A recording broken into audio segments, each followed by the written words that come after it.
O tema da nossa noite, sexualidade à luz da imortalidade. Leonardo Machado é mestre e doutorando em neuropsiquiatria, graduado em medicina pela Universidade de Pernambuco, professor de psicologia médica e psiquiatria da Universidade Federal de Pernambuco, membro da Associação Brasileira de Psiquiatria, músico erudito, escritor e trabalhador da Federação Espírita Pernambucana. Nesse momento, com votos de paz, convidamos o nosso querido irmão para o seu trabalho.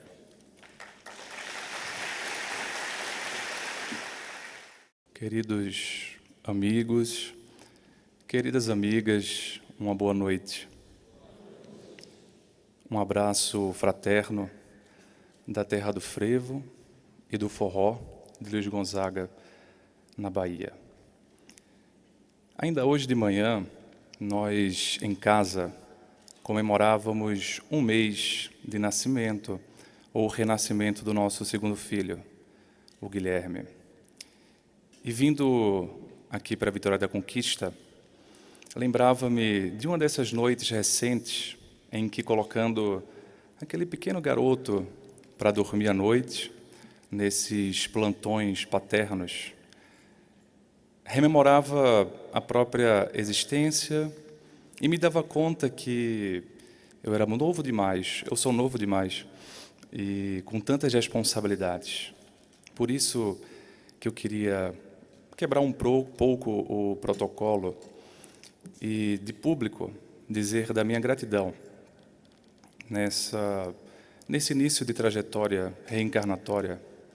Há três figuras dentro do movimento espírita que muito me ajudaram, muito me inspiraram e serviram, de certo modo, de uma modelagem para dizer assim, que vale a pena ser espírita, vale a pena ser trabalhador espírita, vale a pena servir ao bem. Quando eu tinha 17 anos, pouco tempo comecei a fazer palestras e pouco tempo depois conheci o Divaldo Franco e trocamos várias correspondências, hoje por e-mails. Logo em seguida, um amigo em comum, Samuel Magalhães, me apresentou ao Raul Teixeira e muitas vezes que ele era lá em Recife, nós acompanhávamos no carro e mais do que os ensinamentos da palestra, eu ficava ansioso por ter aquele contato no carro e ver essa convivência que é tão útil entre as gerações. Mas as pessoas começaram a dizer que eu parecia muito com um paraense e perguntavam se era filho dele, se eu era primo, se eu era parente. E eu não conhecia esse paraense, ainda não tinha ouvido falar. Quando o mesmo amigo Samuel Magalhães, ele falou, olha, vai estar o Raul e o Alberto Almeida, eles vão estar no congresso em Alagoas, você quer ir comigo? Eu aceitei o convite e fui conhecer o paraense. E ele começou a fazer a palestra justamente com a poesia que eu já recitava e eu absolutamente não conhecia nesta existência. Ele começou recitando Ora direis ouvir estrelas, que era uma poesia que eu já recitava, até comecei a recitar menos para o povo. Ele chegou primeiro para o povo não dizer que a gente está imitando deliberadamente falando. Mas aquela figura se tornou um amigo especial e, por isso, eu queria agradecer de público a presença desses três amigos que até hoje são importantes, dizendo também nessa troca de experiência dos bastidores como é fundamental a troca de gerações. Para aqueles que estamos iniciando, ter o contato com aqueles que já estão há mais tempo na trajetória não é apenas inspirador, mas é também fundamental para podermos, nas horas de dificuldades, termos uma palavra amiga, termos a memória ativada em nossas mentes. Por isso que, para mim, na verdade, é uma honra poder estar dividindo na Semana Espírita de Vitória da Conquista a tribuna de pessoas, né, que para mim servem de inspiração. e de outros colegas que eu fui conhecendo à medida que o trabalho ia se avolumando. Agradeço, portanto, e devo dizer que é apenas a coragem espírita que me faz aceitar esse convite, nada mais.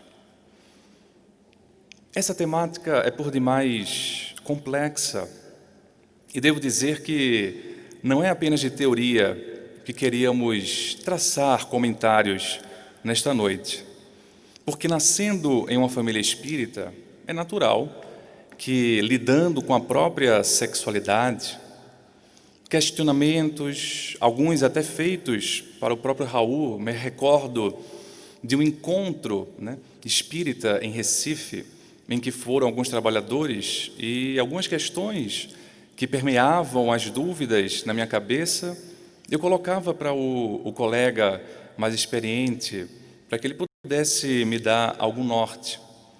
Então, queria dizer que, além dos pontos teóricos, é natural que nós vamos trazendo algumas histórias que podem ser úteis no sentido de compartilhamento. Óbvio que nada de uma autobiografia que não nos compete, mas já que nós somos nós, fica mais fácil de assinar o termo de consentimento para poder contar a história. Porque Allan Kardec é muito pioneiro quando, na questão 200, 201 e 202 de O Livro dos Espíritos, ele propõe uma questão muito própria e muito difícil para a época.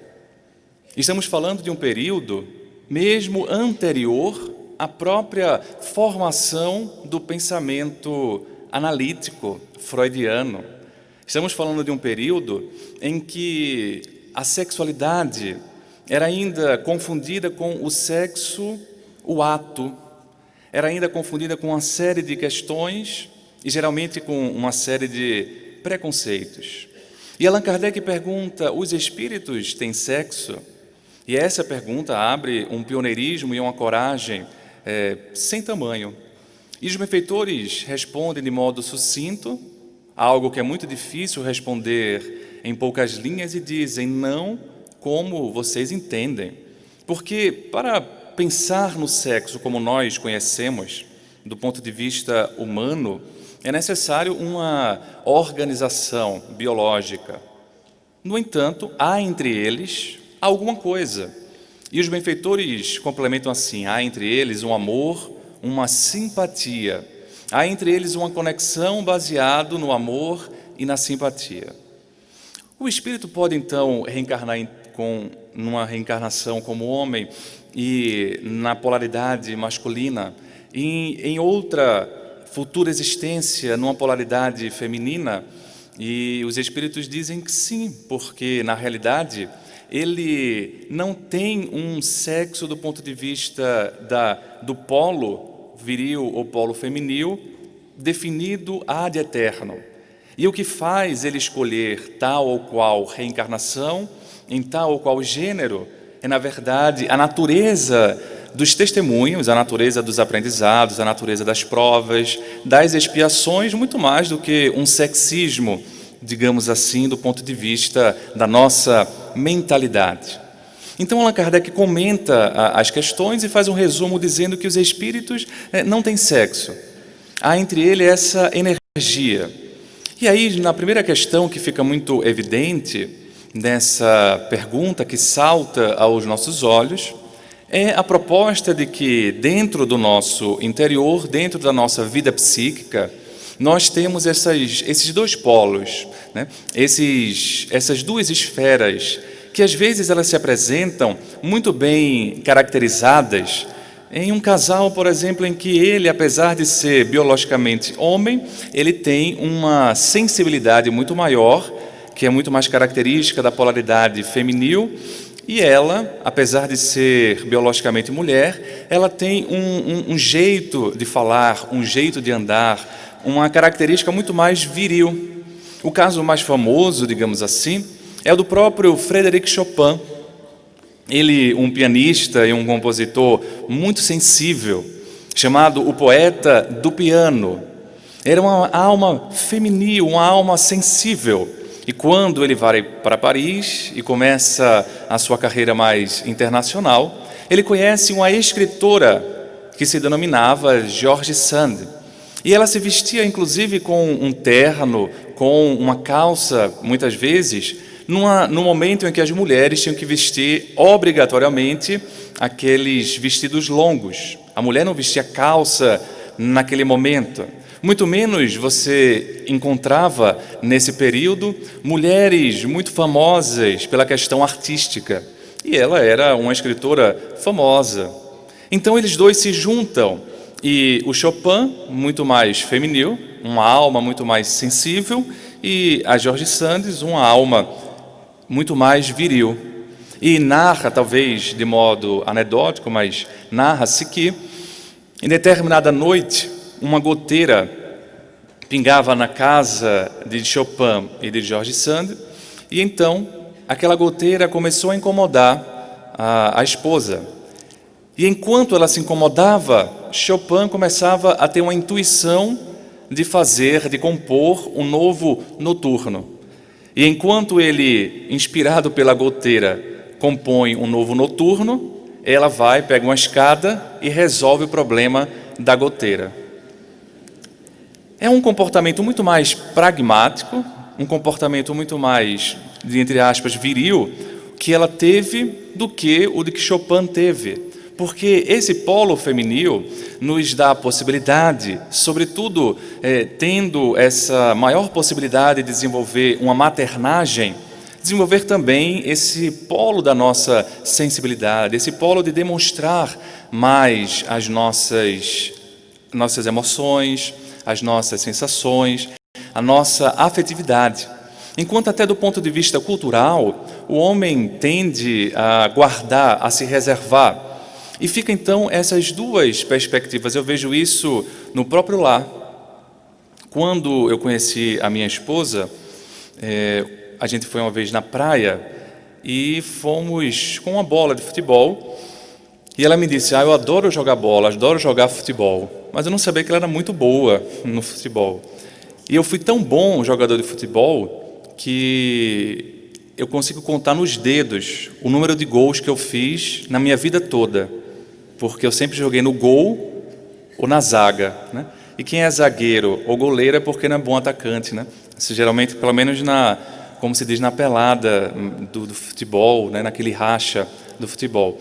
Então, eu não tinha até hoje não tenho muita habilidade, digamos, futebolística. E quando eu vi ela fazendo embaixadinha, né? 10 embaixadinhas, eu nunca consegui fazer 3, né? E levantando a bola estava no chão, ela levantando como se levanta, que eu sempre tentei, nunca consegui, a não ser cair no chão, né? Ela levantando com o calcanhar, daquela maneira mais acrobática, né? Então o pessoal passava na praia e ficava olhando ela jogando futebol e vendo o namorado dela desajeitado no futebol. E até hoje, então quando eu era mais novo, assim, quando era criança, eu adorava, né? Adorava futebol, etc., via. Mas com o tempo eu confesso, aqui só entre nós, que eu fui enjoando, né? De ver ali o futebol e tal. Acho que eu só fui uma vez num estádio de um jogo mesmo assim. Quer dizer, a segunda vez foi agora no Brasil, mas só tinha ido um jogo, né? Lá em Recife. Então não era muito, como se diz no popular, a minha praia. Mas a minha esposa adora, ela conhece tudo e eu fico sabendo das novidades de futebol, né? Quem é, por exemplo, a escalação do time Barcelona, a escalação do Paris Saint-Germain agora, por causa dela. E em certo dia ela falou assim, Léo, quando eu voltar de Fortaleza, ela morou em Fortaleza no passado para fazer a residência de psiquiatria da infância, eu vou tentar, logo depois que Guilherme nascer, depois de algum tempo, eu acho que eu vou entrar num esporte. Mas eu não vou entrar na academia, porque eu enjoo. Eu vou fazer MMA. A única coisa que eu fiz foi judô quando era criança, mas assim, não gostava também, não me dava muito bem no judô. Então, tudo que é assim muito de esporte, né? Eu não me dou muito bem, então não tenho esse espírito, digamos assim, desse polo da virilidade. E às vezes eu brinco com ela, às vezes você é mais homem do que eu. E ela fala, às vezes você é mais mulher do que eu. Então isso fica muito bem posto quando estudamos a doutrina espírita e percebemos que hoje nós estamos nessa indumentária como Leonardo, mas pode ser que em outra existência, e é provável que em outra existência, tivemos uma outra indumentária, e pode ser até que ela tenha sido o homem da relação e eu a mulher da relação, enfim. Essa é um esclarecimento muito revolucionário do ponto de vista da própria filosofia, do ponto de vista religioso, do ponto de vista das relações humanas, porque nos habilita a traçar relacionamentos muito mais fraternos. E começamos a perceber que não tem muito sentido um indivíduo ser machista. Não tem muito sentido, do ponto de vista espírita, ele ser, digamos assim, um feminista ferrenho, ou uma feminista ferrenha, porque, na realidade, os dois habitam em nós, mais ou menos harmonicamente, como diria o Carl Gustav Jung, nessa polaridade ânima ou ânimos, né? Nesse arquétipo ânima ou ânimos. Essa é uma proposição. Mas há uma outra, que talvez seja o ponto que queiramos tocar fundamentalmente nessa noite com todos, é quando os benfeitores, eles explicam que não há o sexo como nós entendemos, da forma que nós imaginamos. Mas há algo, há entre eles uma atração. E essa atração é baseada no amor e na simpatia. Então, do ponto de vista energético, do ponto de vista psíquico, o espírito tem essa sexualidade. Embora não tenha um polo sexual 100% definido, arbitrário, ele tem uma energia sexual, que Emmanuel também traz de maneira muito pioneira num livro memorável, que deve sempre ganhar novas edições pela Federação Espírita Brasileira, Vida e Sexo. Emmanuel pela psicografia de Chico Xavier. Então, Emmanuel conceitualizando a sexualidade, o sexo como, na verdade, a sexualidade, e a sexualidade como uma energia, a situa como sendo uma das principais energias criadoras do universo. A sexualidade emana do universo e tem a função de manter a harmonia da criação. Então, nós temos uma energia sexual. O espírito tem uma energia sexual que poderíamos chamar de sexualidade, numa maneira ampla. E esse sexo, do ponto de vista do gênero, do ponto de vista gonadal, do ponto de vista da genitália, é apenas uma faceta, é apenas uma face dessa energia. Mas essa energia ganha um horizonte muito mais complexo. Essa energia ganha um horizonte muito mais amplo do que rotineiramente nós imaginamos. E é esse ponto fundamental, talvez, em contrapartida com essa questão da polaridade sexual, que nós queríamos ir pensando, porque essa energia criativa, essa energia criadora, em essência, ela tem algumas características, e uma dessas características já é mais ou menos antevista pelos próprios benfeitores, quando vão dizer que há uma ligação baseada no amor, baseada na simpatia. Já colocando que a sexualidade e o amor têm uma interconexão. Quando vamos ler a obra espírita, a codificação espírita como um todo, vamos percebendo o papel fundamental de um dos instintos, chamado instinto de conservação. Esse instinto de conservação tem um papel crucial na nossa evolução espiritual, na nossa evolução biológica. Esse instinto de conservação é também muito bem traçado de uma maneira mais ampla, no lato sensu, pelo Espírito Lázaro, no livro Evangelho segundo o Espiritismo, quando ele fala a mensagem muito bonita sobre o amor. Mas logo no início ele vai dizer assim, no início os seres só têm instintos. e vai traçando o passo dos instintos nas sensações, nas emoções, culminando no sentimento, mas colocando o amor como sendo o último estágio desse lado emocional, desse sentimento que nós temos que conquistar e ampliar. Como seja, um desses instintos, que está muito vinculado a esse polo amoroso, é o instinto de conservação. Quando nós temos o instinto de conservação, nos primórdios, nós começamos a perceber que para podermos sobreviver e perpetuar a nossa espécie, que é o objetivo básico da criatura, do ponto de vista dos reinos iniciais da criação, nós começamos a perceber que não dá para fazer essa preservação da espécie sozinho. Não dá para lutar com todas as intempéries sozinho. E a primeira movimentação que nós fazemos em direção ao outro, do ponto de vista ainda do animal, é essa vinculação pelo instinto de conservação. É no intuito de nós nos juntarmos e diminuir a chance individual de perdermos a vida.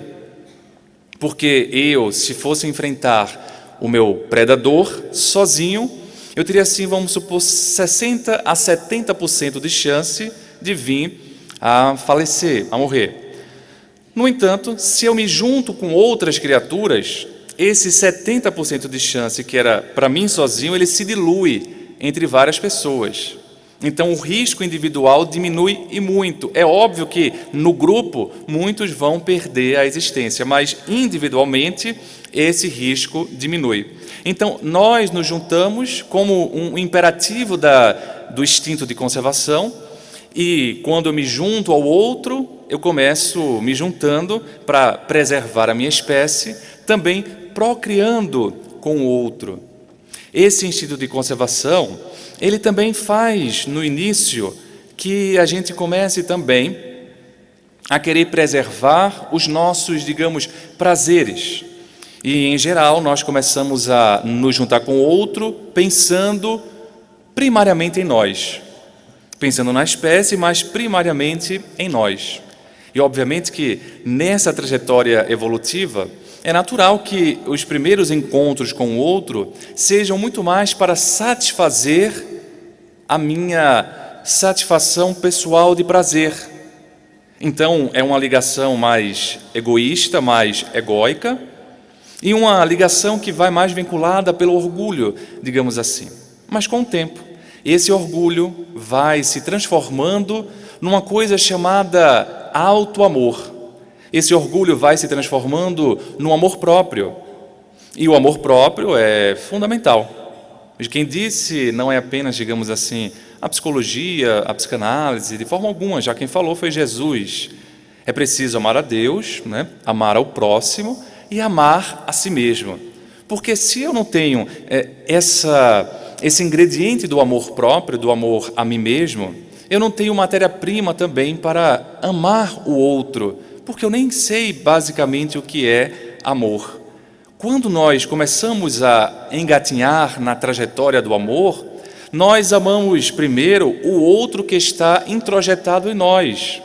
Então, a gente ama, por exemplo, o filho, muitas vezes pensando na dor pessoal de perder o filho. E às vezes, dizemos assim, eu preferia que eu me fosse. E óbvio que muitas vezes essa fala é uma fala de ajudar o outro, mas também é uma fala que traduz o medo que nós temos de lidar com esse contato da perda. Porque se eu fosse primeiro, era o outro, né? Era o parente que lidaria com o luto e não eu. Então, é natural que precisemos do amor pessoal para podermos então ir desenvolvendo o amor aos outros, à natureza e a questões mais abstratas. Esse egoísmo, ele também vai se transformando. E esse prazer, que é inicialmente muito mais corpóreo, ele vai se ampliando. E a gente começa a perceber que existem outras necessidades, existem outras possibilidades, talvez, de encontrarmos prazer, que não seja apenas o prazer da sustentação biológica, os prazeres básicos de satisfazer a sede, a fome, o sexo, o sono.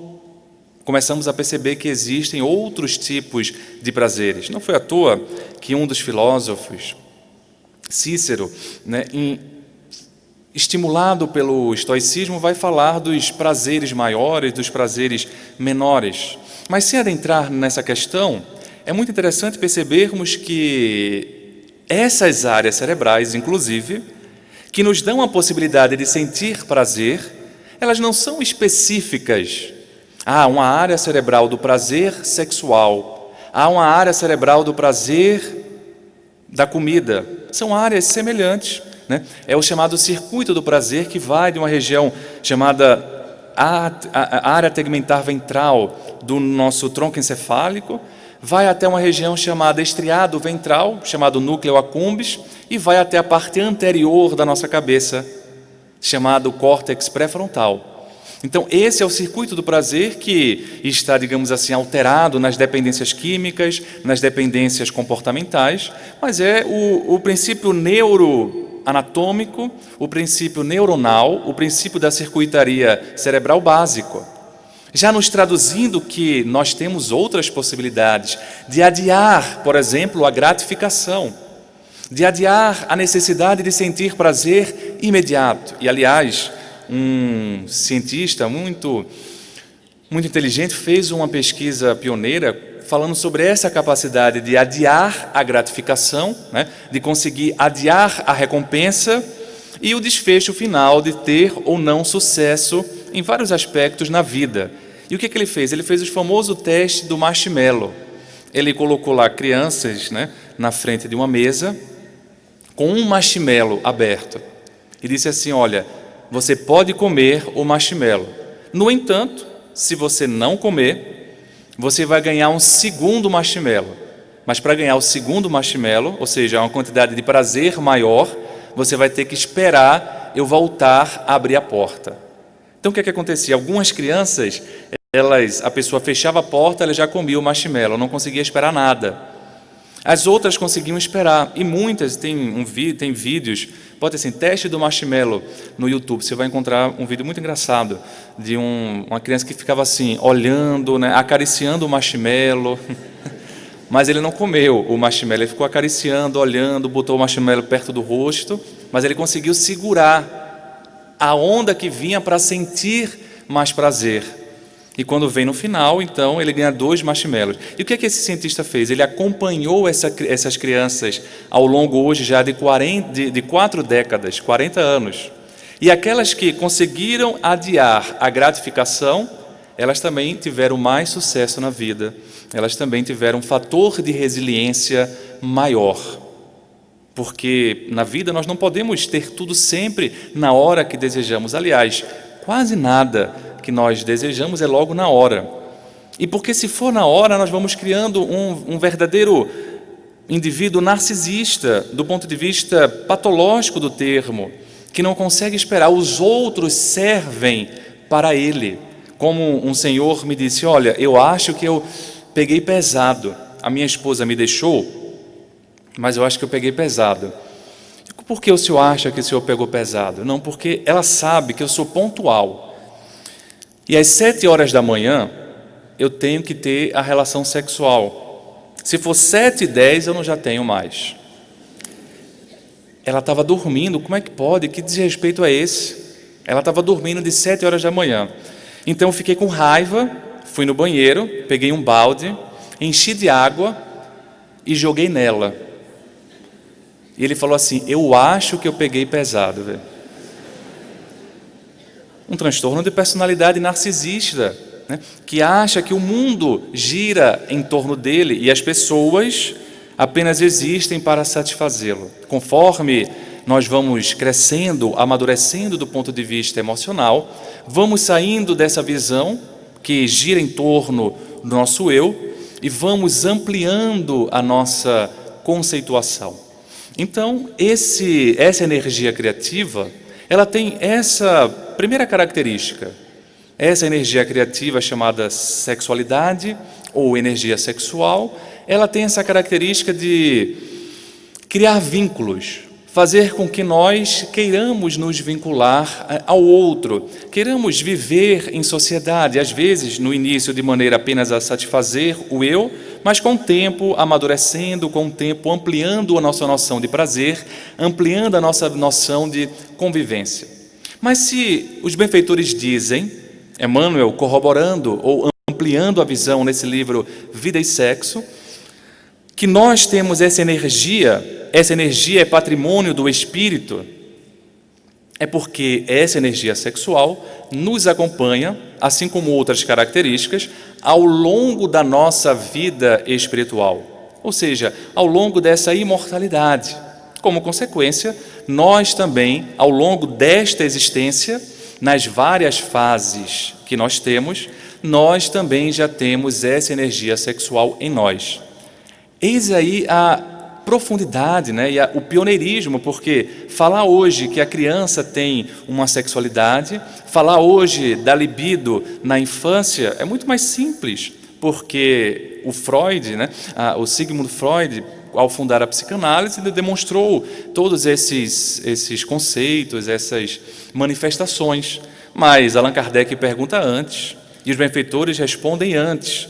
É a gente talvez que não se antenou para a mensagem que estava nas entrelinhas. Se nós temos energia sexual, é uma característica do espírito, nós já trazemos desde a infância. Então, na infância é que nós vamos nos deparar com essa energia.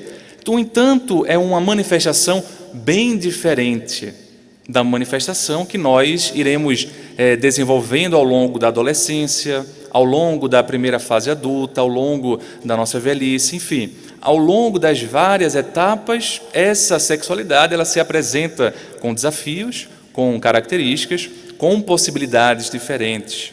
E um dos primeiros contatos que nós temos com isso é conosco, mas a gente às vezes não se lembra, né? Não temos a recordação, mas nós vamos ter quando mais tarde vamos ser pais, né? Ou mais tarde vamos trabalhar como professores, né, evangelizadores, e vamos tendo contato com essas crianças.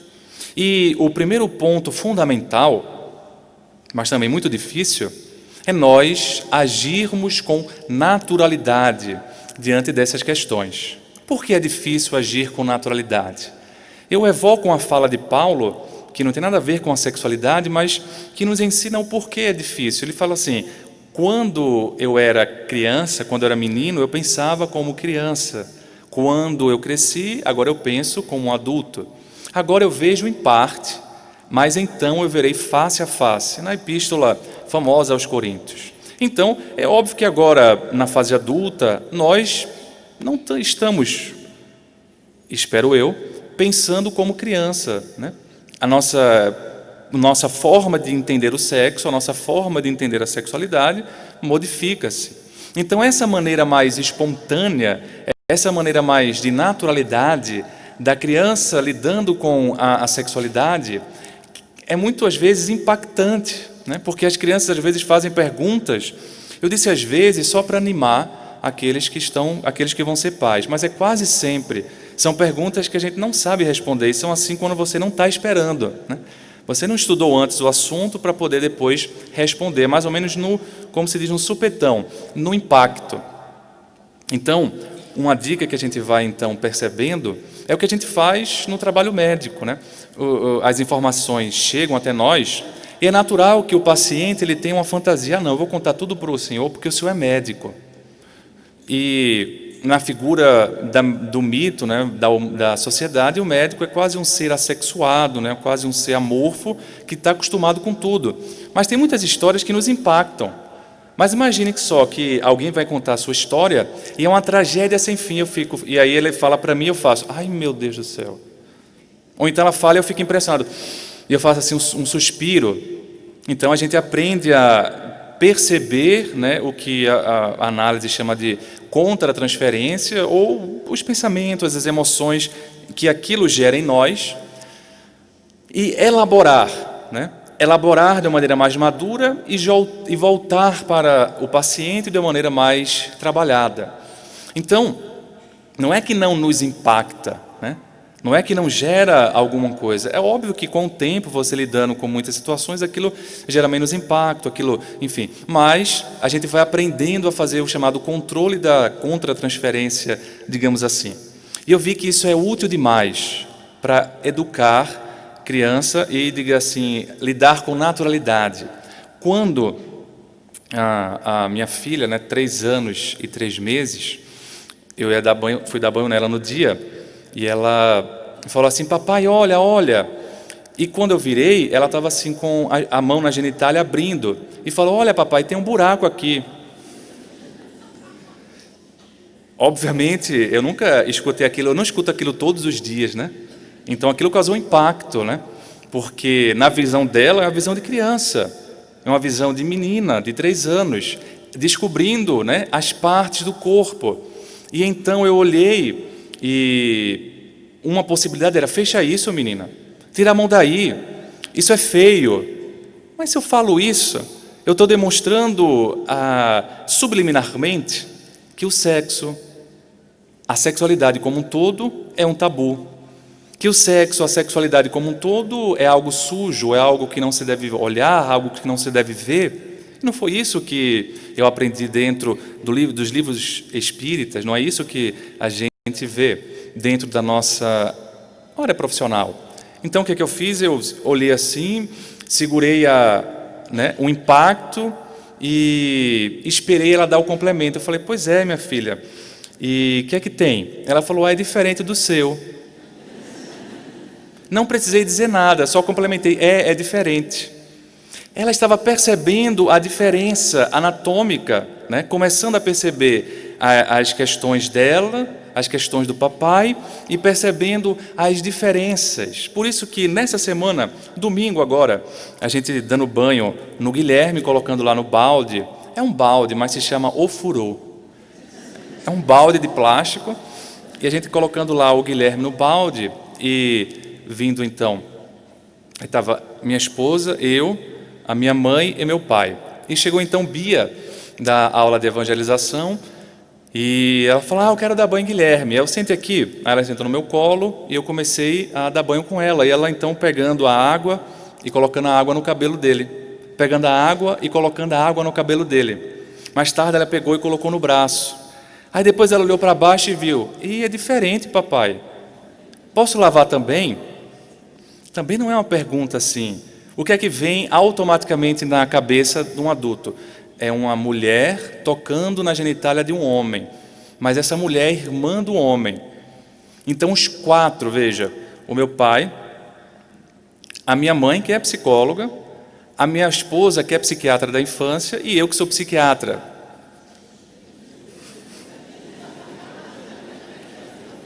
Olhamos assim um para o outro e falamos: o que é que a gente responde, né? E então eu tentei pensar como ela. E me veio aquele estalo assim, aquele insight. Bem, ela lavou o cabelo, lavou o braço, e por que ela não pode lavar essa parte do corpo? Então eu falei: pode, minha filha. Depois você lava o pé, depois você lava o bumbum dele. E tratando com a naturalidade, quebrando o tabu da questão. Porque naquele momento, aquilo não necessariamente é uma representação do sexo para ela. É uma parte do corpo que ela está percebendo diferente. Porque veja que coisa curiosa. Quando nós chegamos com o Guilherme, assim que ele nasceu em casa, há um mês, não faz muito tempo, ela então foi ajudar, né? E a gente colocou ela como ajudante, porque a primeira coisa que ela fez, ela nessa fase de muito ligada ao pai, eu estava então colocando o Guilherme no braço, e ela olhou assim e falou: papai, o senhor não fica mais comigo não? Eu: não, vou ficar, minha filha, que é isso, mas você agora é minha ajudante. Você é minha ajudante número 1, sente aqui, vamos ajudar o papai. Então, ela ajuda o papai para fazer as coisas no Guilherme. E vai então aprendendo a amá-lo, trabalhando o ciúme natural, né? Hoje eu olho assim e vejo minha mãe dizendo: não, os 3 não tiveram ciúme um do outro. Porque ela talvez esteja esquecida, né? Alguma coisa. Eu fiquei preocupada: mãe, você está bem da memória? Não pode, né? Não pode, não é humano não sentir nada. Aí depois vem as memórias extracerebrais, né? Realmente, o teu irmão mais velho, quando o do meio nasceu, somos 3 homens lá, ele quis voltar a ficar no berço. Ah, tá vendo aí? Sempre existe, é natural. Somos nós que não lidamos de maneira natural com isso e exigimos um comportamento adulto da criança, quando nós também estamos divididos. Porque anteriormente nós tínhamos mais espaço na casa, agora dividiu o espaço, né? Literalmente dividiu o espaço. E isso também vai gerando alguma reação, que é muito positiva, porque é nosso filho, mas também é uma reação, às vezes, desconfortável, porque nós vamos vendo toda agora a administração do tempo, ficamos com medo, ficamos com sérios receios e jogamos tudo isso para a criança. A menina de 4 anos que deve ser uma adulta e saber trabalhar sozinha os seus ciúmes, as suas ambivalências. Então, quando chegamos em casa, ela viu o Guilherme e a gente estava trocando, ela olhou para o Guilherme inteiro. E eu fui antecipar o ensinamento. Olha, Bia, é diferente. Ela olhou para mim e não entendeu o que eu estava dizendo. Erro meu. Porque eu fui antecipar o assunto. E a gente vai percebendo que vamos falando sobre isso no tempo dela. Quando ela me perguntou, olha, papai, é diferente. Ela não estava perguntando para mim uma aula de anatomia, entendeu? Uma aula de fisiologia para poder explicar toda. Não tem nem a capacidade ainda biológica para isso. Ela, naquele momento, só tinha capacidade de diferenciar. É diferente, é igual, e isso, então, é o suficiente. Então, nesse primeiro momento, ela não diferenciou, ela olhou para mim e ficou sem entender o que eu estava dizendo. E eu percebi que não devia ter dito, ou talvez sim, enfim, não sei. Mas logo depois, quando ela apresenta a questão, então a gente vai desdobrando. E conversava com meu irmão, que também está com um filho de 1 ano e 8 meses, então nessa questão ele falava, Léo, que as pessoas acham que a gente sabe, né? E ele perguntou, Léo, quando é dúvida de direito, você tira comigo. Quando é dúvida da área médica, eu tiro com você. E aí ele falou assim, olha, o Rafa está pegando muito na genitália. O que é isso? Eu falei, é normal. Ele está se conhecendo, ele está percebendo as partes anatômicas. Minha filha também pega muito na genitália dela. Mas isso não quer dizer que Rafa vai ser garanhão. E não quer dizer que minha filha vai ser qualquer outra coisa. Quer dizer apenas que eles são crianças. Quer dizer apenas como uma lição que uma criança que eu estava atendendo uma vez na emergência, e lá no Ceará se fala muito assim, ô mulher, e fala também muito assim, ô macho. Mas como o brasileiro gosta de encurtar, hoje em dia eles falam assim, ô má, não fala mais a palavra toda. Mas é macho e mulher. E aí, como minha esposa é cearense e meus pais são cearenses, eu acabei pegando às vezes a gíria. Então eu não falo macho, mas falo às vezes assim, ô mulher. E aí a menina chegou de 5 anos, eu falei, ô mulher, senta aí para eu ver o teu coração. Ela botou as mãos na cintura e falou, eu não sou mulher, eu sou criança. Eu achei fantástico aquilo, porque eu que estava me antecipando na situação. Então, como criança, ela vai pensando como criança, e a gente precisa tentar entender a maneira dela pensar, e aí fazendo esse acordo, né? Esse contato, às vezes não dizendo nada, às vezes ela só afirma, e a gente não precisa ficar diferenciando, olha, isso aqui é de menino, isso aqui é... Não, às vezes ela vai tendo a perspectiva dela, mas a gente vai criando esse espaço de diálogo, esse espaço de lidar com essas questões, a gente vai quebrando o que muitos de nós temos, uma imagem, digamos assim, suja do próprio sexo, porque eu me lembro, e aí me permitam colocar esse exemplo, apenas de forma ilustrativa, eu me lembro lá de casa, da minha prima, e aí a minha tia falou assim, minha filha, tira a mão aí falou um termo assim, tira aí a mão da baratinha. Eu fiquei achando estranho aquilo, porque né, a gente mata a barata, a gente tem nojo da barata, e vai chamar uma parte tão importante da nossa vida como o nome de um inseto. Então isso vai criando, inconscientemente, vai criando subliminarmente alguma coisa. Aquilo ficou achando, mas eu era muito criança, assim, eu achei estranho aquela fala, e depois eu fui entendendo que não era muito adequado colocar, então chamar pelo nome, enfim, e poder ir dizendo, né, não um nome anatômico difícil, mas ir colocando de uma maneira mais natural, porque isso vai criando um espaço para uma fase fundamental, a fase da adolescência. em que essa sexualidade começa a sair da descoberta anatômica e começa a entrar nessa descoberta mesmo de uma sexualidade pulsão, de uma sexualidade energia, de uma sexualidade que vai em direção do outro. E a própria forma hormonal, gonadal, vai tendo esse momento de boom hormonal e o adolescente vai mudando completamente o corpo, vai começando a perceber algumas coisas e dificilmente a gente conseguiu ter um diálogo adequado, porque nunca tivemos. E como nós nunca tivemos, nunca aprendemos a lidar com isso com naturalidade. Eu conversava com um amigo uma vez na faculdade e a conversa foi chegando e chegou-se nisso. E aí ele me perguntou: Léo, tu já conversaste alguma vez sobre sexo, ele falou sexo, né? Não falou o termo sexualidade, sobre sexo com teu pai? E eu falei: nunca, meu pai nunca falou até hoje. Ele já escutou palestras minhas várias sobre o tema, mas até hoje ele não consegue falar sobre isso, né, comigo.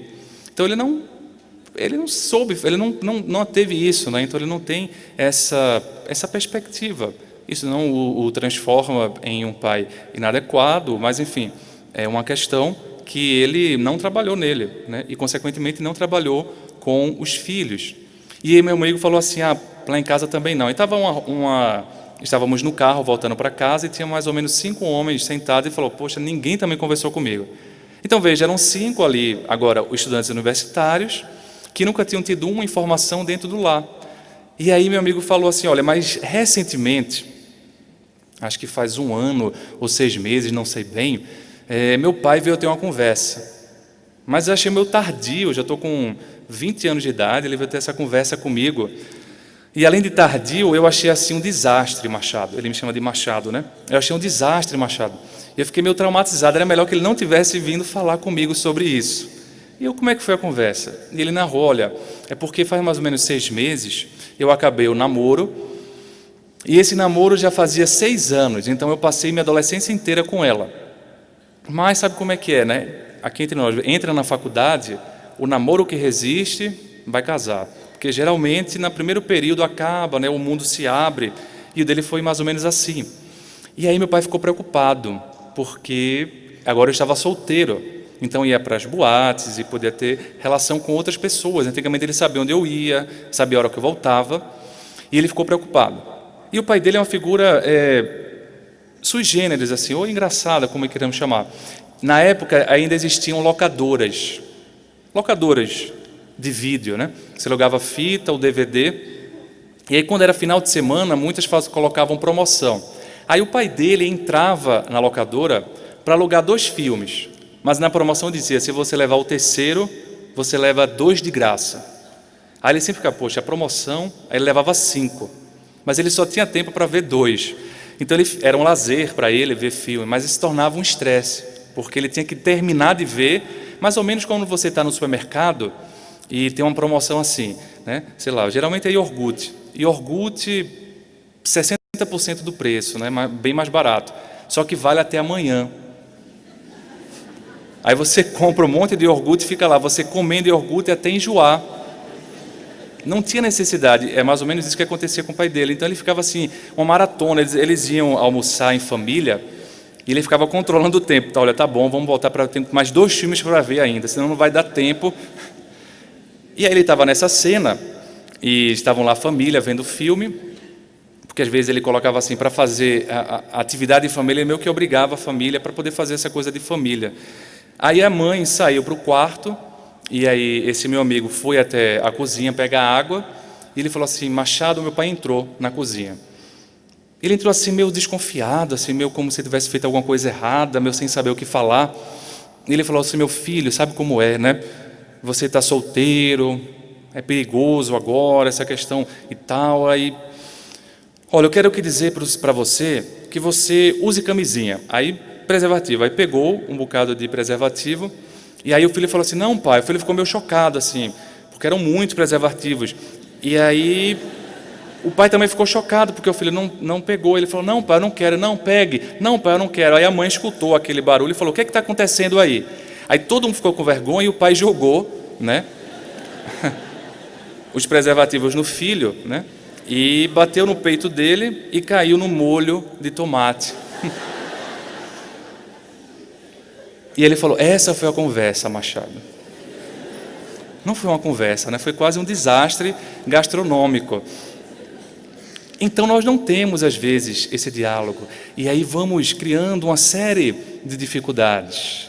E aqueles que desejam fazer um caminho diferente, às vezes se encontram em muitas questões, porque uma parte deles quer ser diferente. Outro dia, há pouco tempo, um jovem, mais ou menos os seus 14 anos, conversava comigo. E ele, um jovem muito sério, muito responsável, tinha um desejo de ser padre, né? E ele então conversava dos seus dilemas e me dizia, mais ou menos nesses termos, que vou contar o ponto, e obviamente mantendo a identidade preservada. Mas ele contava porque é uma conversa emblemática de muitas questões.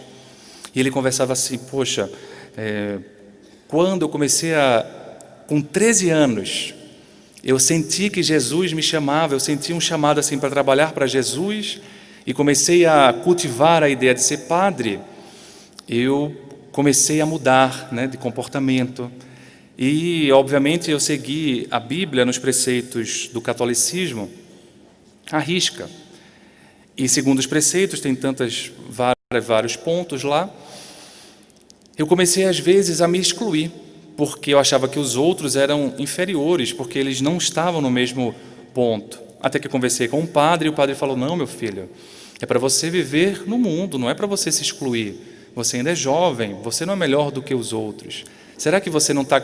Aí ele falou assim, será que você não está cometendo o pecado da vaidade? Achei fantástica a fala do padre, ensinando no linguajar do catolicismo a ele saber conviver.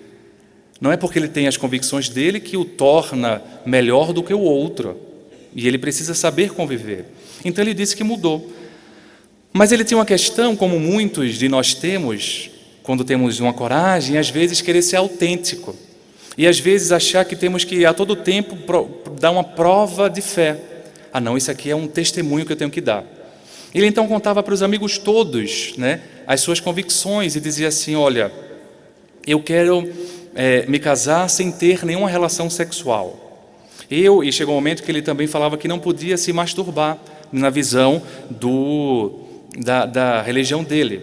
Então, obviamente, com o tempo, os amiguinhos, entre aspas, do colégio, que são muito fraternos, né? As crianças às vezes são muito fraternas em colégio, começou a fazer um bullying, né? Começou a brincar pejorativamente com ele. Ele começou então a sofrer, né? E obviamente sofrendo consequências psicológicas com isso. Em determinada feita ele foi então de novo ao padre, porque percebendo a puberdade à tona, o desejo sexual à tona, mas ao mesmo tempo sem a possibilidade de uma masturbação, etc., ele então foi para o padre e perguntou, mas padre, isso é possível? Eu não quero ter relação sexual antes do casamento, não vou ter, mas isso como é que é? E aí o padre respondeu assim, meu filho, essas coisas você pode tratar na sua psicóloga, não precisa tratar aqui com Deus. Eu achei aquilo fantástico também, porque veja, ele não sabia muito bem o que responder, mas ele não colocou algo condenatório para o menino. E ele falou assim, trate com a sua psicóloga e vá conversando, veja que isso é natural. E depois colocou um dedo de opinião.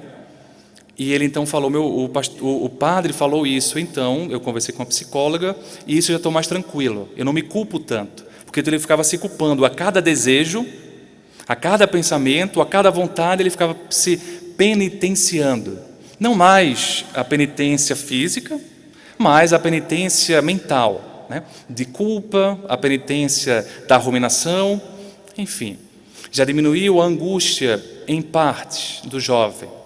Mas aí ele colocava, mas os outros então agora fazem essa chacota, essa brincadeira. Mas são cada perguntas que não tem nada a ver. E eu falei assim, qual é uma pergunta que eles fazem?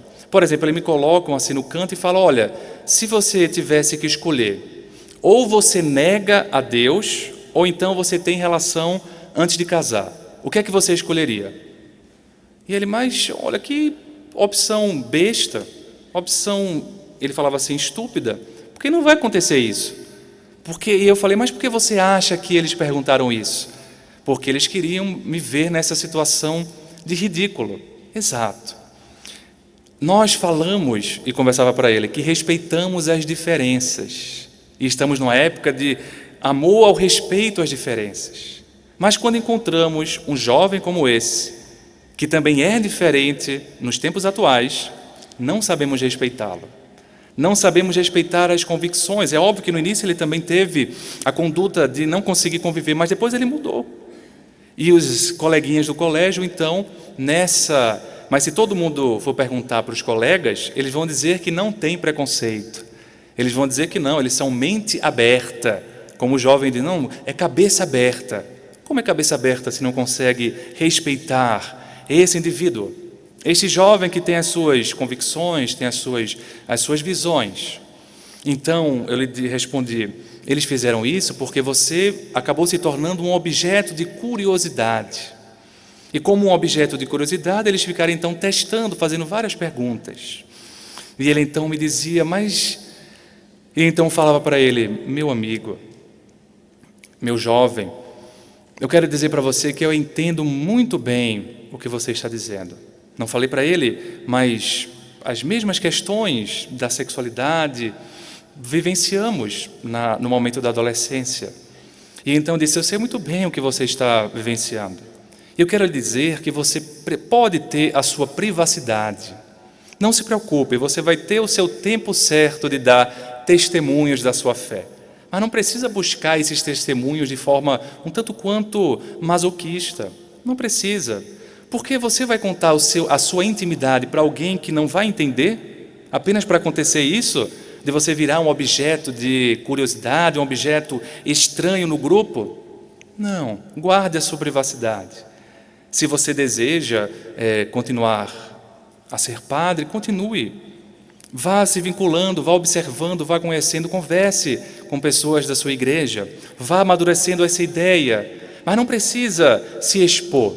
Não é uma questão de negar a sua fé, é uma questão de ter a sua privacidade e compartilhar as coisas com pessoas que possam entendê-lo e não fazer chacota contigo.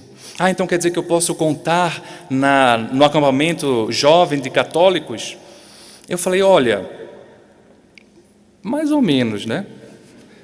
Veja quem são esses jovens, porque não é porque é um acampamento de jovens católicos que está todo mundo ali com o mesmo ideal.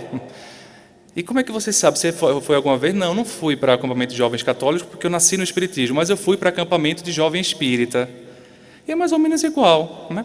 Tem um jovem que tem o ideal e tem um jovem que está ali mais para paquera, tem um jovem que está ali porque a mãe foi obrigada, a mãe obrigou, então é mais ou menos igual, são jovens com as mesmas características, né, vivendo no mundo e que têm uma tendência para o lado espiritual. Então não quer dizer que está todo mundo ali a gente imagina todo mundo na maior entendimento. E aí ele acabou contando num grupo jovem, né, no grupo jovem católico, mas metade do grupo jovem católico era da sala dele, era da turma dele. E aí ele então me falava em choro que havia sofrido mais uma vez o bullying. E então eu lhe narrava essas situações. Isso não quer dizer que nós devemos titubear em nossa fé. Mas isso quer dizer que nós podemos e devemos ter as nossas privacidades. Emmanuel, no livro Vida e Sexo, em algumas questões vai dizer, o próprio Camilo, através do Raul Teixeira, no livro Cântico da Juventude, na verdade o Ivan de Albuquerque, no livro Cântico da Juventude, vai dizer que muitas coisas são da ordem do casal. Decidir, por exemplo, quando ter ou não a primeira relação. No entanto, o Ivan de Albuquerque, que desencarnou jovem, do ponto de vista biológico, coloca, é preciso que o casal esteja preparado para as consequências. E que se pergunte, eu estou preparado para as consequências? As várias consequências que vão advir dessa atitude?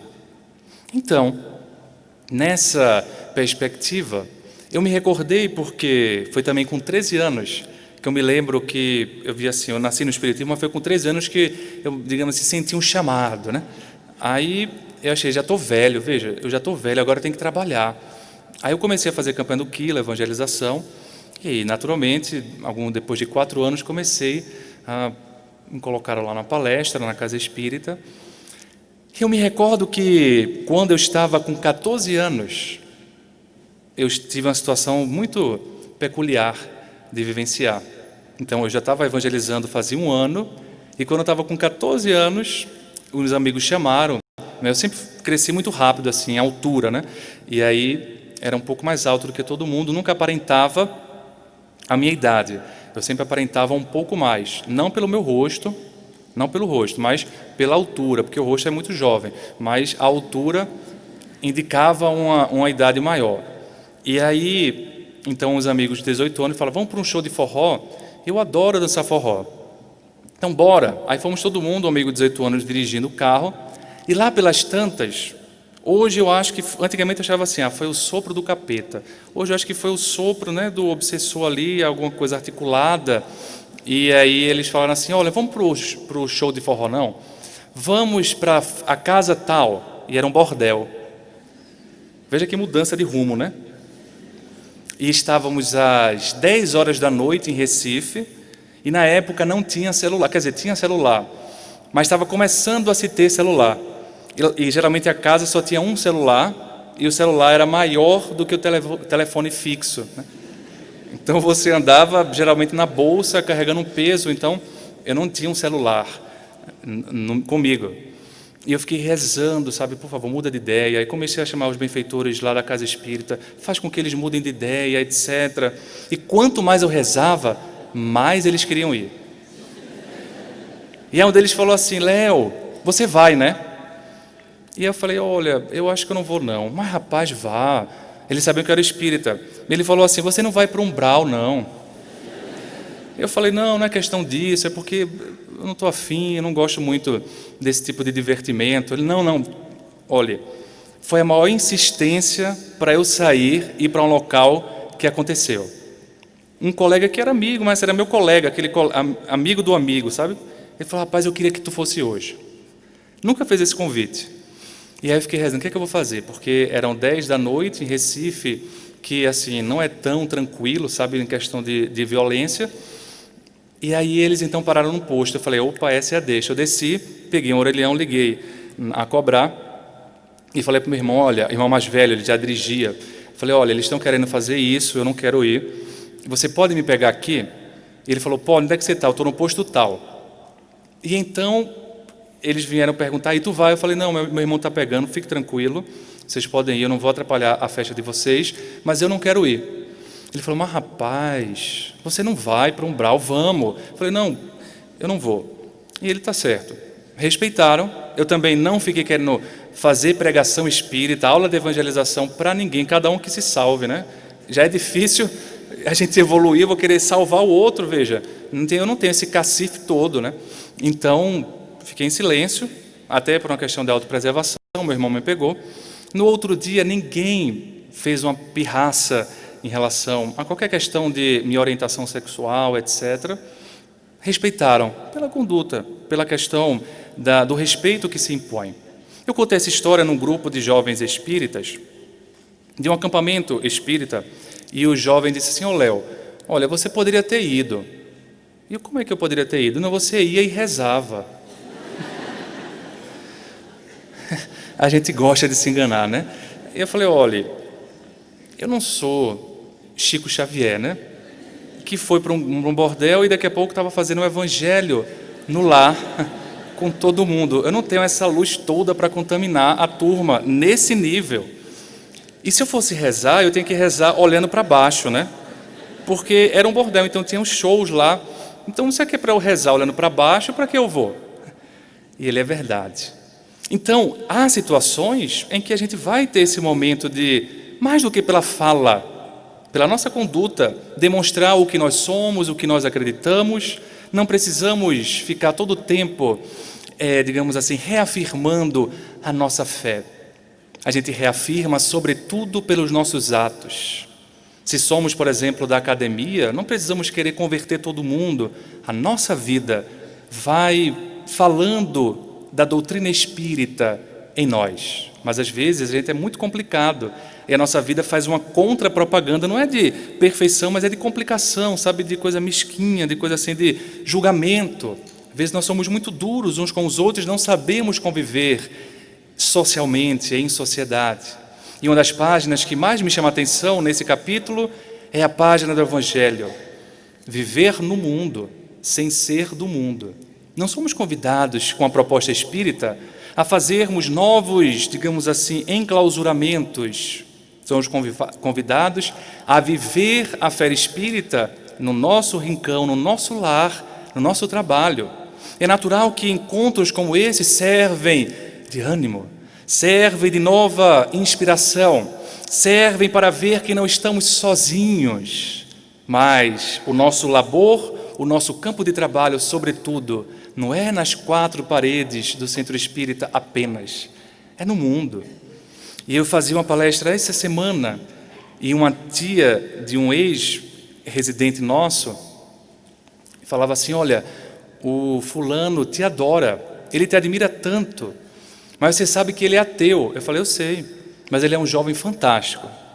E eu falei para ela assim: ele é um ateu não praticante, porque ele tem uma visão totalmente diferente, assim, ele é um jovem até muito mais fácil, muito mais, digamos assim, amoroso, fraterno do que outros jovens que se dizem assim ferrenhos, até por serem ferrenhos, lançam ferro em todo mundo, né? Então não sabem conviver. E ele é um jovem fantástico. Ela me falou: você sabe que ele admira tanto você e ele está começando a querer conhecer o Espiritismo? Absolutamente foi minha intenção. Eu fui preceptor dele, né? Agora ele é professor substituto conosco no departamento, mas eu nunca falei de Espiritismo. Mas falei o dia todo, através do que a gente tenta fazer. Esse é o convite também que a gente precisa aprender dentro da nossa perspectiva da sexualidade. Não é um momento em que nós atuamos pelo um ato físico apenas. É um momento em que nós transformamos essa energia criativa em algo mais. E se no momento nós não temos a condição, não temos o devido preparo para poder acioná-la do ponto de vista convencional, nós podemos sublimá-la, tendo a ideia de que essa energia ela se transborda em outras situações. Eu me lembro com essa fase de 14, 15 anos, em que eu estudava música, e colocaram assim, compositor erudito. Não, eu sou assim um amador erudito, sabe? Eu não sou profissionalmente músico, mas estudei muito tempo nos conservatórios de música. E uma das coisas que, posso dizer entre aspas, salvou a juventude foi o Espiritismo junto com a música, compondo. E uma sinfonia que a gente compôs com seus 60 minutos foi com 15 anos de idade. Eu olhava assim: como é que a gente conseguiu fazer isso? Direcionando a energia, direcionando aquela energia para um outro trabalho, para uma outra ferramenta. Nós temos esses exemplos, nós temos esses tarefeiros da primeira hora que nos convidaram a repensar a própria forma de atuar. Isso não quer dizer, queridos amigos, que a sublimação seja um ato único que a gente faz em uma determinada época e as dificuldades, os conflitos, as dúvidas da sexualidade estão resolvidas para sempre.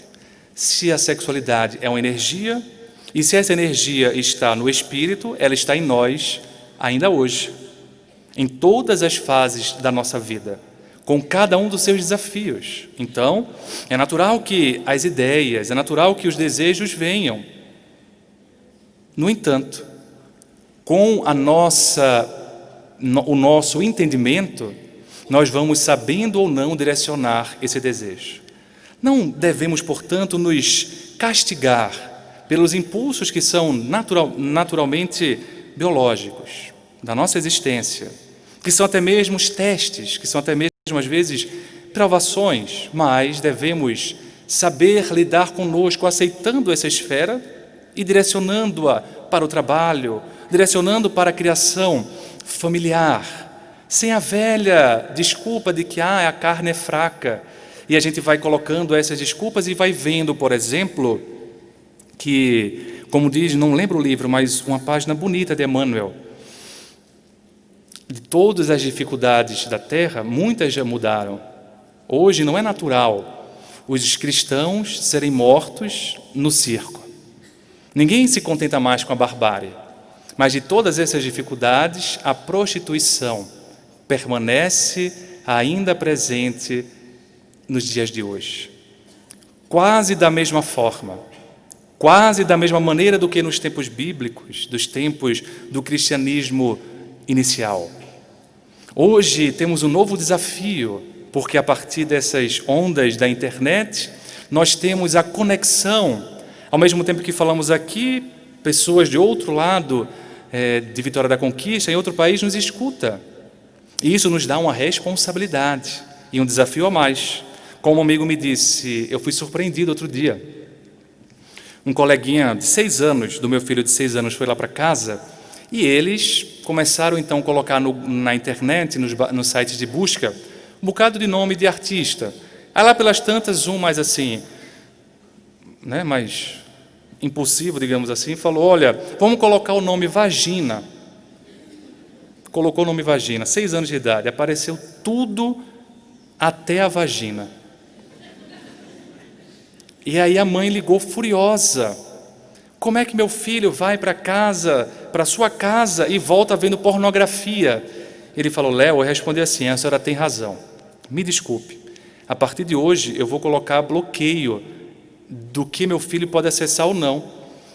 E eu peguei logo a dica, porque ainda não está na época, mas peguei logo a dica, porque às vezes temos que ser incisivos e colocar os limites. Não, eu vou deixar para ele saber escolher o bom caminho, com 6 anos. Eu vou deixar a puberdade vindo, eu vou conversar com ele e eu vou fazer essas medidas, já que a tecnologia me dá esses 2 pontos.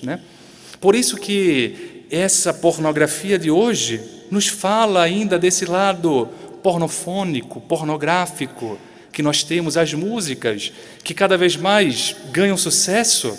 Muitas vezes não falam mais do amor romântico. Ainda bem que se falassem, embora seja um tema muito antigo, mas é melhor ficar antigo do que ficar aberto demais, em nome de ser descolado, descaracterizar a beleza dessa energia. E a gente vai escutando as músicas, é quase um ato sexual em música. E a gente vai como um vírus, você vai ficando como um vírus, sabe? Você vai cantando, cantando, e sem se aperceber, e achando natural demais que a menina tire uma selfie do próprio corpo e mande para o outro. E o outro me dizia assim, não, porque, esse jovem mesmo, porque hoje em dia todo mundo lá já teve a primeira experiência. E eu falei, já todo mundo? Quantos anos? A maior parte com 12, com 11, recém-saídos da infância. Porque o sexo dessa forma depravada mesmo, pornográfica, estimulando muito precocemente. Então não é colocar um tabu, mas não é em nome de ser cool, de ser legal, de ser descolado, entrar na mesma pornofonia, na mesma pornografia que o mundo nos convida. É irmos transformando, sem esses julgamentos, mas de forma tranquila, irmos mudando a perspectiva. É por isso que Emmanuel muito bem coloca que o sexo é energia e vida, a serviço do universo para a construção da harmonia. O sexo em nós foi colocado para podermos construir essa harmonia, para podermos nos vincular uns com os outros. Via um amigo querido já fazia muitos anos e dávamos um abraço apertado, sem ser de lado, um abraço apertado, para podermos então nos beijarmos o rosto e dizermos, quanto tempo eu não te via fisicamente falando, como eu queria te dizer que gosto muito de você, como eu queria dizer muito obrigado por tudo que você me fez, todas as benesses que você jogou através das ondas do rádio, das ondas do Consolador, ou através de um afago, de uma correspondência respondida.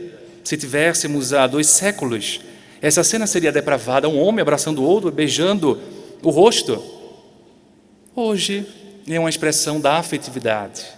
Hoje é uma expressão do afeto. Hoje é uma expressão do amor.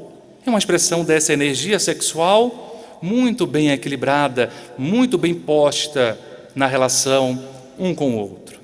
É por isso que, nesses dias difíceis, a doutrina espírita se apresenta como sendo uma proposta sempre inovadora. Difícil, mas inovadora. Uma proposta que deve ser relembrada nas suas bases. Não temos o compromisso de fazermos mais espíritas em número e perdermos a qualidade daqueles que chegam até nós. Não temos o compromisso de diminuir a qualidade em nome de aumentar o número. Temos o compromisso de transformarmos a nós e que essa pequena transformação possa ir estimulando os outros, muito menos pelo que nós falamos, pelo que nós escrevemos, pelo que nós jogamos na onda da internet, mas pela facilidade de entrarmos em contato com o outro, sem matarmos o outro, sem julgarmos o outro, ajudando o outro, ajudando a nós mesmos. Quantos jovens não tentam tirar a própria vida pelas questões dessa descoberta sexual de uma maneira muito difícil e chegam a tentar o suicídio? É por isso que nesse mês do Setembro Amarelo, nós evocamos a figura do Consolador Prometido e, parafraseando Castro Alves, dizemos que há mistérios peregrinos nos mistérios dos destinos que nos mandam renascer. Da luz do Criador nós nascemos, múltiplas vidas vivemos, para a mesma luz volver, mas buscamos aqui na humanidade as verdades da verdade, sedentos de paz e amor. Mas em meio aos mortos-vivos somos míseros cativos da iniquidade e da dor. É a luta eterna e a luta bendita em que o espírito se agita nas tramas da evolução. É a oficina onde a alma presa forja a luz, forja a grandeza da sublime perfeição. É a gota d'água que vai caindo no arbusto que vai subindo, pleno de seiva e verdor. Ou o fragmento do estrume que se transforma em perfume na corola de uma flor. A própria flor que terna, expirando, cai no solo e vai fecundando o chão duro que produz. Mas nesse cair, ela deixa um aroma leve nas aragens que passam breves nas madrugadas de luz. É a rija bigorna, o malho, pelas fainas do trabalho a enxada fazendo pão, ou o escopro dos escultores que transformam as pedras em flores, em carraras de eleição. É a própria dor que, através dos anos, dos algozes e dos tiranos, anjos puríssimos faz, transformando até os neros rudes em arautos de virtudes, em mensageiros de paz, porque tudo evolui, tudo sonha, na imortal ânsia risonha de mais subir, mais galgar, porque a vida é luz, a vida é esplendor. Já que Deus é o seu autor, assim o universo é o seu altar. É por isso que aqui na terra às vezes se acendem radiosos faróis que esplendem dentro dessas trevas mortais, e suas rútilas passagens deixam fulgores, deixam também imagens, em reflexos que são perenais. É o sacrifício do Cristo, portentoso jamais visto no sofrimento da cruz, sintetizando toda a piedade, e cujo amor à verdade nenhuma pena traduz. É Sócrates com a cicuta, César trazendo a luta tirânico, conquistador, Cellini com sua arte, ou o sabre de Bonaparte, o grande conquistador. É Anchieta que vai ensinando, naquela época, o índio infeliz.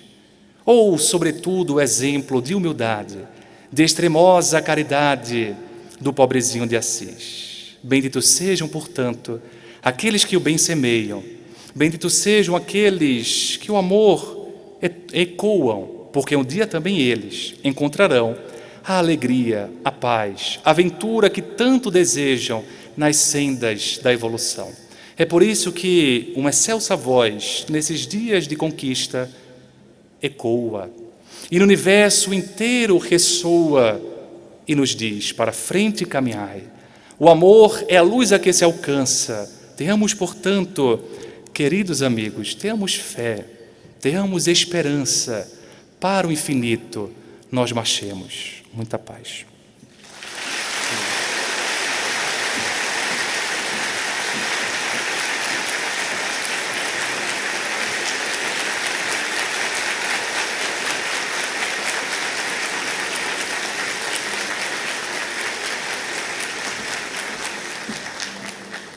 Nós queremos agradecer a Deus pela oportunidade, pela permissão de aqui estarmos nesta noite, ao nosso Mestre Jesus, pelo seu amor, pelo seu amparo às nossas almas, a presença de todas e de todos que aqui compartilharam conosco desses nossos caminhos na direção do nosso Pai.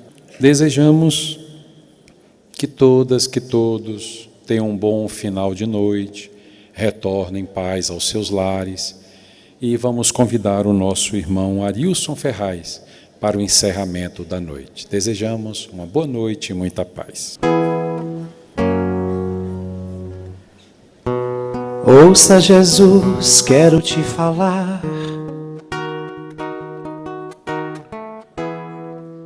De tudo que eu vi de ti. Acho que às vezes não vou te alcançar, te acompanhar, te seguir. A luta é intensa e o preço é alto, mas não desisto, vou continuar. Nesse caminho que se faz tão árido, mas seu amor me faz andar. Jesus, sua luz me ilumina, me alcança, me chama, me ama. Jesus, sua paz me protege, me ergue bem leve, me toca. Jesus, sua luz me ilumina, me alcança, me chama, me ama. Jesus, sua paz me protege, me ergue bem leve, me toca. Não dá mais para te esquecer, desde o dia que te conheci. Não dá mais para voltar atrás, se o rumo certo é você. Jesus, sua luz me ilumina, me alcança, me chama, me ama. Jesus, sua paz me protege, me ergue bem leve, me toca. Jesus, sua luz me ilumina, me alcança, me chama, me ama. Jesus, sua paz me protege, me ergue bem leve, me toca.